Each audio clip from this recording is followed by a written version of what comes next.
Hello everyone, welcome back to my channel. My name is Barbara and I'm so happy that you are here today because today I want to talk to you about all the books I read in January.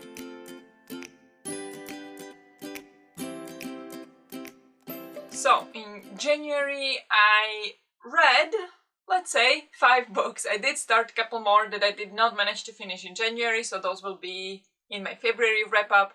But in January I finished 4 books and DNF'd one. So we're gonna be talking about these ones. So first book I read in January was Heartstopper Volume 5. This is the one I read online. I read it on the Webtoons, I think it is, the website. I absolutely adored the first 4 books. Maybe first 2 were like the best, then it started to be a little bit like not as cute or not as exciting, started to focus on a little bit more serious topics, but it was still great. I still loved the way it was done, especially the 4th one. So I was very curious to see what the 5th one would bring, and so I read that, but this one did not work all that much for me. So in this one we continue following the story of Nick and Charlie, and Nick is now going to the university next year and he's choosing where he wants to go, and he's now facing a decision whether he should stay close to stay with Charlie or if he wants to go to the university he actually wants to go, but it's a bit further away. So then they will have to face this kind of issue like long distance or what's gonna happen. And so this was basically the focus of this book. But I don't think it was very much in the detail, especially compared how the 4th one went into detail of like tackling the tough topic of eating disorders. This one was just very surface, very much like, should I go or shouldn't I go? But no like conversation in depth. I don't know, it just wasn't it for me. It was still fun. I still enjoyed reading it, but this one got, I think, yeah, only 3.5 stars. It was so-so. Next book I finished in January was Brisingr by Christopher Paolini, and this one is the 3rd book in the Eragon series, or the series is officially called the Inheritance Cycle series. It's boring, but I can't stop. It's my description. I can't tell you much about it. Obviously it's the 3rd book in the series. I don't want to say not much happens, but it's a very long book and not much happens. So there is a lot of like calm kind of world building moments, which I do appreciate, but it did get boring at times. And when there was something happening, sometimes it didn't make sense, or sometimes it was like very hurried and like, where did this come from, and like maybe we could have spent a bit more time exploring this particular situation. So it is a little bit boring. I think there are little issues with pacing, but overall I still can't stop reading the series. I still want to know what happens. So I do have actually from library the 4th book. I already started it. I don't know, it's boring, but I'm having a good time with it. And it ended great, especially with the audiobook actually. The ending of the book with the audiobook. In the audiobook they played a music at the end that lifted the story so much, and that made me feel so much like I just need to know what's gonna happen. Like it just kind of underlined the importance of music and how much music does in like movies or like in general in our lives, but especially like that was like, oh my god, this was epic. Even though if I read it without the music I would be like, you know, I want to know what's happened next, but with the music, it was perfect. So this one got also 3.5 stars. Was good, but nothing, you know, amazing. Next book I read, or tried to read, was Masters of Death by Olivia Blake. And this was for G's Patreon book club, so I was gonna give it a try, otherwise I was not interested in the book whatsoever. I don't know why Olivia Blake just is not cutting it for me. I don't know why, it's just the way everybody talks about the books. Like some people absolutely love it, and then some people who don't love it talk about it in a way that I know I wouldn't love it. I don't know if that makes sense, but Masters of Death. This is one of her older works, it's just been republished now, and I think it follows like death and other non-death creatures, like vampires and such. I don't know. It was really confusing. I think I got in only about 10%. I wanted to give it like a proper shot, and I was really fighting but I just couldn't care. We just kept getting new and new characters that were like actual real characters in the history, and they just kept popping up in the story completely randomly, and each part of the story didn't make sense. I was annoyed by all the characters. These conversations don't make sense. It just was not for me whatsoever. I hated the conversations that they had and the behavior of some of the characters, and I just couldn't care less. So that was a very quick DNF for me. And on top of all of that, the writing felt like a lot of the time the author was using thesaurus to, you know, find synonyms to the words, and I just like I could read a page and not understand anything. I've been reading books in English for years, and this was probably the most unreadable book for me I've ever read, and that's including classics. So yeah, no, this was a no from me, so I DNF'd that really quickly. Next one I read, The Overstory by Richard Powers.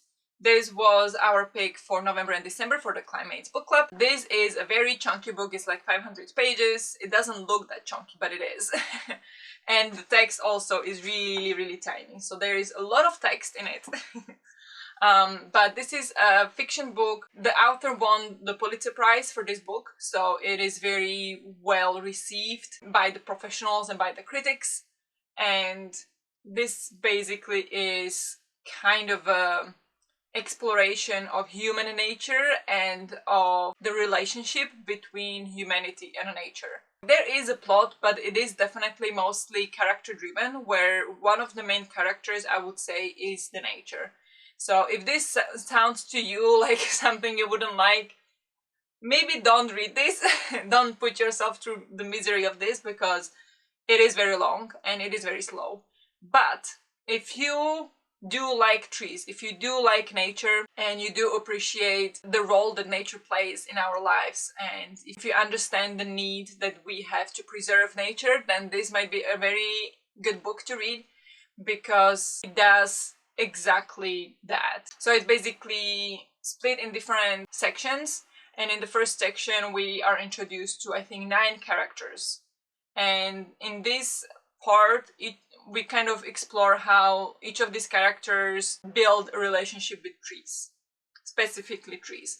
Not every single character. Some of the characters I did not understand the point of them until the end, like until maybe 80% through. I was like, these characters have absolutely nothing to do with the story, but then at the end they do tie up with it, but I still feel like these maybe were unnecessary completely to the story. But anyway, other characters, I absolutely love how different roles the trees played in their lives, and some of the characters were saved by trees, some of the characters had trees in their life like for generations, didn't even realize, and it's just like lots of things like this. And then we follow how the paths of these characters kind of intersect here and there, not all of them, but some of them, and how they go on their journey to try to protect trees or try to learn more about them. And yeah, it was very, very interesting book. I am still conflicted on how I felt about it, because I feel like I would have to read it about 5 times with someone who actually understands literature to understand all the metaphors and all the foreshadowings that were in the book. Because while I was reading it, I did feel that I did not understand everything, and I was reading a sentence and I was like, I know the author is trying to tell me something with this sentence, but I don't know what. And I think that's what dragged my enjoyment of it a little bit down, because I knew I was missing something important, and I don't know what. So I would definitely read it again with someone who does understand literature and who would be able to walk me through it, like, oh, this is what he's trying to do. And I'm sure then it would be absolute 5-star, because the things that the parts that I did understand, I loved, and I deeply appreciated how it was built up.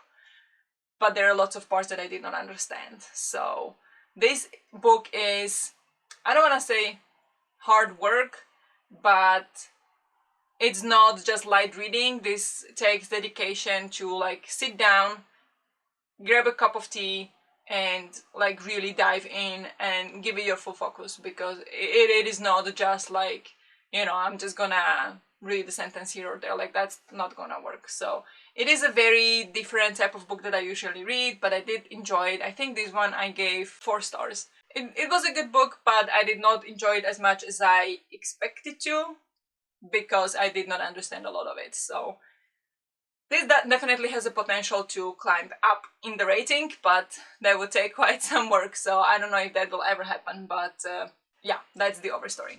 And the last book that I read in January was Legends and Lattes by Travis Baldry. This is quite a quick read. The audiobook is pretty short, I think it was about 5 hours or something. I did listen to it at the same time as reading, and this is basically a cozy fantasy focused on our main character Vic, who is an orc warrior, and she decided to retire and settle down, kind of buy a place to sell coffee, but in a place where they don't know what the coffee is. So she would have really hard time trying to sell the coffee to people who don't know what the drink is. And we basically follow her trying to build this business. She kind of hires an assistant, and this is kind of like a found family vibe. There is some romance. We have some kind of villains as well in the story. Overall, it was a cute story. I did have fun, but I think I missed something. Like, it was not the cozy, cute fantasy that I would just swoon over. This wasn't it for me. This book missed so much. Like, this felt like it was maybe a third sketch of the book. Like, you know, this required much more work to be done, much more exploring of the characters and of the world building, but especially the characters, because I felt like it was very, not lazy, but it was in the early stage of the book development. That's how it felt like to me. I definitely need more character building and world building to really enjoy cozy fantasy. This unfortunately didn't do it. So I think I gave it 3 stars because it was fun, but I'm not really keen on to read another book by this author, or the prequel or whatever, or companion novel. I think there is a new one that came out. This is not for me. It wasn't bad, but I just did not have such a good time with it as everybody else did. That was the last book I read in January. I will have many more books to talk about in February, because I already read, I think, like 4 or 5 books now, and it's only first week of February. So more books to talk about in February, but nevertheless, this is it for this video. If you read any of these books, please let me know what you thought about them down in the comments below. So we can maybe discuss them. Also, for the Overstory, I forgot to mention, we did have a live show, so I will link that down below if you would like to rewatch that live show and what we thought in detail. But that one is with spoilers, so be careful, even though there is a first part that is spoiler-free, but then we go into spoilers, so. But I will still link it down below if you want to check it out. Yeah, that's it for this video. I hope you enjoyed it. Thank you very much for watching, and I'll see you in the next one. Bye!